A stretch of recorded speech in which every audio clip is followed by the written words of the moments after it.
It's just a great display of heart on their point, on their part. We knew they were going to come in, be professionals, and they always play hard. I mean, they got down, and that had a lot of fight in them. So that's how nice we got to be able to close out the game, and we won't let one get away from us tonight. Have you guys started out on fire from beyond the arc in the second half? That changed. Was it their defense, or would you guys go away? We just went cold. Sometimes it happens. They got extremely hot.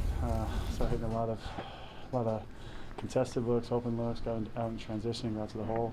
Just a little bit of everything. So I know a lot of stuff is going to be evident on film tomorrow, but it was a mixture of both things on both ends, just not going well for us. We've talked about it being a next man up mentality. It's been you this series. What have you seen in the Boston defense that's allowed you to take advantage?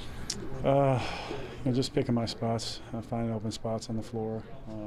When Braun and Kyrie are playing downhill, we're playing with pace, and we're able to get stops like we did in the first half. A lot of those shots are there for me, so I got to be ready. I'll say this too about Boston as we hear from Kevin Love.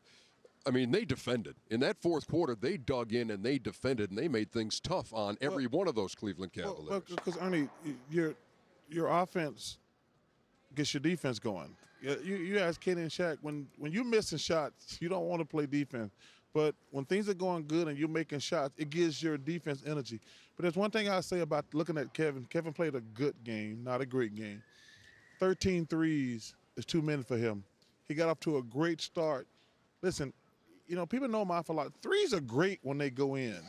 But Kevin Love is too great of a player to shoot 13 threes in an NBA game. We've all been through this before. Everybody is comfortable at playing home, but, you can't allow yourself to just keep shooting jumpers and jumpers and jumpers. At some point, you have to realize that, you know what, jumpers are not falling. Let's get back into attack mode. Yeah. And, we're all in agreement. Cavaliers just didn't take these guys seriously. Yeah, and they didn't, I don't even know if it was a jump shots, Charles. I just feel that they didn't defend them either. I thought overall they got great shots for the Celtics. They hit shots. But when you hit shots also, you could set your defense. Right. We all know that. You can set your defense easier. And they had a plan. There was no plan evident for two games and two quarters. Yeah. I didn't see one evident plan. I said I saw in the fourth quarter and the third quarter, we're going to make LeBron James a passer. We're not going to make him a scorer. We're just going to double him and make him a passer. Was it really a plan, or was it Cleveland Cavaliers not stepping up? Both. A little bit both. Because LeBron only shot 3 or 4 times in the fourth quarter. But if you ask to go look, they had a 20-point lead. Yep. Then they just kept shooting jumpers. They didn't go. They didn't go to the basket. Nope. That to me was different. Then the Celtics started making shots. But think about this now. That's what you people ain't gonna be talking about. They had a 20-some point lead in the third quarter, but they kept shooting threes. You say they ended up 2 for 17.